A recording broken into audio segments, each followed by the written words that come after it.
ወዳጅ እህቶቼ ወንድሞቼ አንድ ድብቅ ቦታ ላስተዋውቃችሁ ነው። ጊሺ ክርስቶስ ሳምራ ትባላለች። ጸበሏን የጠጣ ደጇን የረገጠ እምነቷን የተቀባ መተት አይታደስበትም። ይሄን ደግሞ ከራሴም ማረጋግጫለሁ። እምነትሽን የበላ ጸበልሽን የጠጣ ባይቻለው እንኳን ደጀ ሰላምሽን የረገጠ መተት አይታደስበትም ብሎ ቸሩ መድኃኔዓለም ለእናታችን ለጊሺ ቅድስት ክርስቶስ ሰምራ ቃል ኪዳን የገባበት ቦታ ነው ያለው። እኔ ወደ ጊሺ ክርስቶስ ሰምራ ከመምጣቴ በፊት ብዙ ችግሮች ነበሩብኝ። እነዚህ ችግሮችም ስራ ጀምሬ ስራ አይሳካልኝም፣ በጤናዬ ላይ የሚያመኝም ነገር ነበረ፣ በጣም እጨነቅ ነበረ። ብዙ ነገር ሞክራለሁ፣ አይስተካከልልኝም፣ በጣም እጨነቅ ነበርና ከዛ በቃ ወደ ጊሺ ክርስቶስ ሰምራ ለመምጣት ወሰንኩኝ። ከዛ በፊት ሳይነስ ምናምን ያመኝ ነበረ። በቃ በየጊዜው ይቀያየር ነበር። ሳይነስ ይሆናል፣ አይኔን ያመኛል፣ አፍንጬን ያፍነኛል። በሱ ምክንያት ከስራም ባልተሳካ ምክንያት ልመጣ አስቤ ነበር። ዛ ሆዴ ላይ 3 ቁስል ወጣ፣ በቀኝ በግራና ከእምብርቴ በታች አንድ፣ ደግሞ ከጎኔ ላይ 4 ቁስል ወጣ። እነሱ ቁስሎች ሲወጡ ያ በቃ ምልክት እንደሆነ አወኩና ህመም የለውም ግን ይፈርጥ ነበር። ወደ ጊሺ ክርስቶስ ሰምራ መጣሁኝ። እዚህ እንደመጣሁኝ የተወሰነ ቀን እንደተጠመኩኝ ያ ቁስል ደረቀ ማለት ነው። ከዛ በኋላ ሁሉም ነገር በቀስ በቀስ እያንዳንዱ ያለው ነገር ተስተካከለልኝ ማለት ነው። ያ ለ3 ቀን ብዬ ነበር የሄድኩት። የተወሰኑ ወራቶችን እዚህ ቆይቻለሁ። ሁሉም ነገር ተፈቶልኛል። ክብር ምስጋና ለድንግል ማርያም ለክርስቶስ ሰምራ እናመሰግናለን። ታምሜ ነበር፣ ራሴን አላውቅም ነበርና ብዙ ጊዜ ታምማለሁ። 5 ዓመቴ ነው የታመምኩ። ከዛ በኋላ ጸበል ሄዳሉ፣ ሐኪም ቤት ሄዳሉ፣ አላውቅም። ክርስቶስ ሰምራ ጋር መጥቼ ደጁ ስረግጥ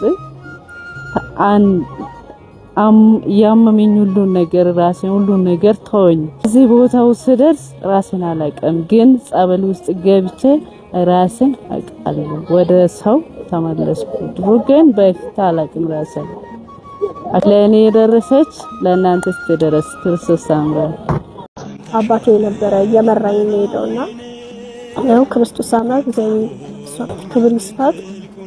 ገና ከመጣሁኝ 5 ቀን ነው እዚህ ክርስቶስ ሰምራ ከመጣሁ 5 ቀን ነው እና በ5ኛው ቀን ያው አይኔ በርቶ እና ለሱ ይሁን እናቴ ረድታኛለች።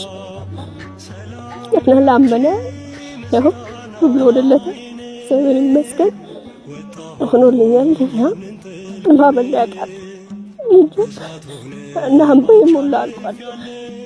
ሁሌ ነበር ማለት ሰው እና ማታ ላይ ቅዱስ ገብርኤል በቃ ከማርኬ ማረኝ ወይ ሞቱ ወይ በቃ ምሕረትን ጽም ብዬ ነበር። ሰምራ ሰምታኛለች እና እግዚአብሔር ይመስገን እኔ ደረሰች ማለት ለሁላችሁም ትድረስላችሁ። አይነ ስውር ነበርኩኝ፣ በጸበል ነው የዳንኩኝ እና ሁላችሁም ጸበል እየሄዳችሁ ሐኪም ቤት ከመሄድ ይልቅ ጸበል እየሄዳችሁ እንድትጠመቁ በእግዚአብሔር ስም አሳስባለሁ።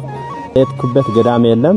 እግዚአብሔር ይመስገን። መተት ነበረብኝ፣ የአይምሮ ጭንቀት ነበረብኝ። በ100 ብር የተሰራ መተት አይነ ጥላ ከቤተሰብ ጋር የሚያጣላ መንፈስ በአጠቃላይ ወጥቷል ማለት ነው። እግዚአብሔር ይመስገን እና ሁላችሁም እዛ እየሄዳችሁ ክርስቶስ ሰምራን እየሄዳችሁ ብዙ ሰው የዳነበት ነው።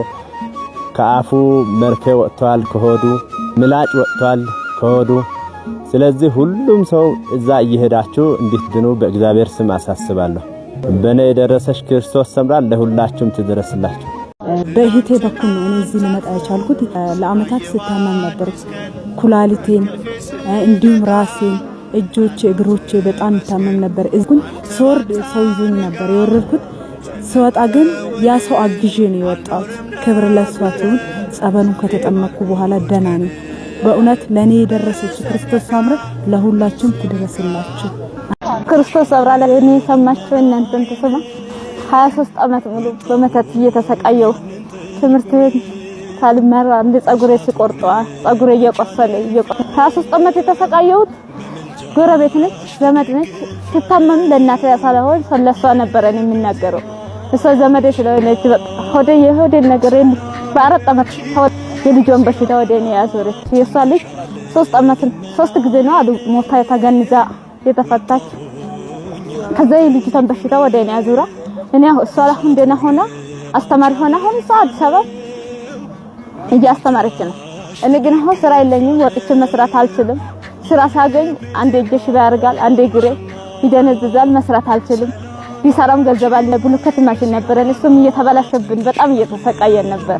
እንሰራለን ብር አንይዝም፣ ቤት ውስጥ በጣም እየተሸገረን በራሳችን ስራ እየሰራ ከዛ በኋላ የዚህ ጸበል ክርስቶስ ሰምራ ጸበል የዛሬ 3 ወር ይዞ መጥቶ ጸበል ረጨ። እስከ ዛሬ ድረስ ይኸው እንትንም ማሽንም ተባስቶብን አያውቅም። በሰላም እየሰራ ብሉከታችንን በሰላም እየሸጠን ቤታችንን ውስጥ ሳንሸገር ለራሳችን ተርፈን ለሰውም አደረሰን። አሁን ወደ ሙሉ ቤተሰባቸው ተመልሶ እነሱ አሁን በሬ ሸጣ አሁን እናቷ ሙከጥሪ ሄዳ ሳምንት ዕለት ሙከጥሪ ሄዳ በሬ ሸጣ ልታሳድስብኝ እሷ ክርስቶስ ሰምራ ቦታ ስለቆመች መሳደስ አይቻልም አላት ጠንቋዩ። ሰብራንን የሰማች እናንተንም ተሰማ 5 ዓመት ሙሉ ምንም ነገር ሳላውቅ በመንፈስ ስሰቃይ ነበርኩ።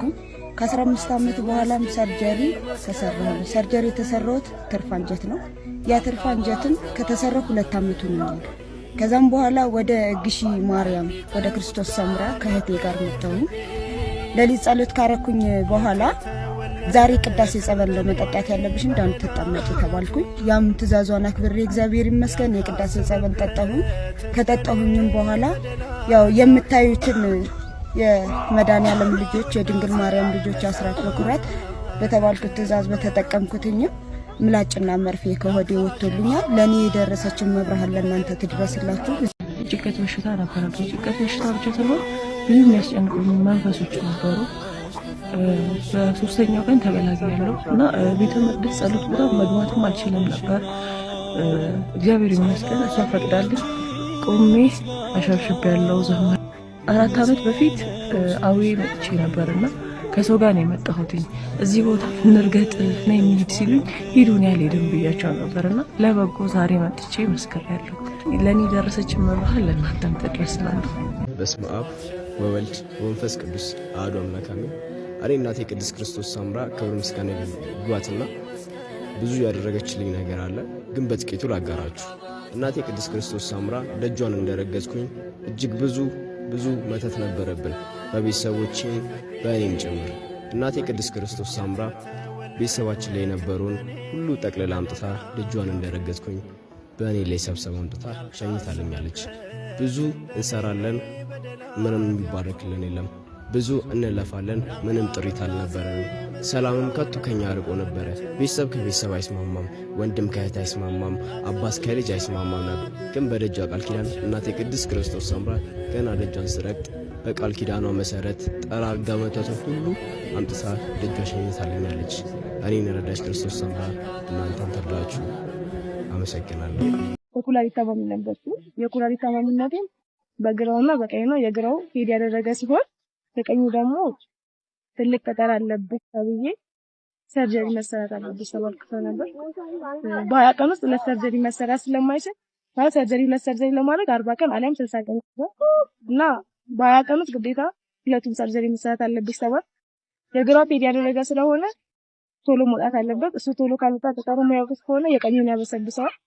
የቀኙ ደግሞ የግራውን ቀድሞ የሚያውቁት ከሆነ ደግሞ ጠጠሩ በጣም ትልቅ ስለሆነ ለማውጣት ስለሚያስቸግራቸው በጣም ግራ ተጋብተው ነበርና በሰው በሚመላለስበት ጊዜ ጥር 22 አካባቢ ላይ እኔ ፓራላይዝድ ሆንኩ። እግሬና ቀኝ እጄ ፓራላይዝድ ሆነ። መንፈስ እንደሆነ ታወቀና ዛም ሳላደር እዚህ መጣ እና የቤተሰብ ዛር መንፈስ እንደሆነና ሆቴል ላይ ተቀምጦ እንዳለ አሁን በሷ ምልጃ ቆሜ ለመራመድ ችያለሁ። ለኔ ደረሰች እናቴ ቅድስት ክርስቶስ ሰምራ ለወልዳችን ተደረ ለደጃም ደግሞ አጥቷት ስመጣ ራሴን ስቼ በሰንሰለት ሁሉ ታስሬ ነበር። ዳግም ራሴ በሁለተኛው ቀን ነው እየተረጋጋሁኝ ራሴ 21 ዓመት ሙሉ የጭንቀት ህመም ይዞኝ እጅግ ብዙ ቦታ ሄጃለሁኝ። ጸበል እዚህ እግዚአብሔር በ15 ቀን ደርሶልኛልና ለሁላችሁ ይድረስ፣ ለሁላችንም ይድረስ። በክርስቶስ ሰምራ ደጅ ለመመስከር ሁላችንም ያው የታመመ ሁሉ ይዳን። ብዙ ተአምራቶች ተደርገውልኛል። ድኛለሁኝ። እግዚአብሔር ይመስገን። ህዝበ ክርስቲያኑን ደግሞ ሌላውን ያላየው እንዲያየው መጥቶ ቦታውን እንዲጎበኝ ምህረት እንዲያገኝ እመኛለሁ። ቅድስት ክርስቶስ ሰምራ ለሁላችንም ትድረስልን። ለእኔ የደረሱ አባታችን እስትንፋሰ ክርስቶስ ለሁላችንም ይድረሱልን። እመብርሃን እመብዙኃን እሴተ ንጹሐን ቅድስተ ቅዱሳን ወላዲተ አምላክ ድንግል ማርያም ሀገራችን ኢትዮጵያን እስከ መጨረሻ ዳር ድንበሯን ሰላም ታርግልን። የኢትዮጵያ ትንሣኤ ያሳየን።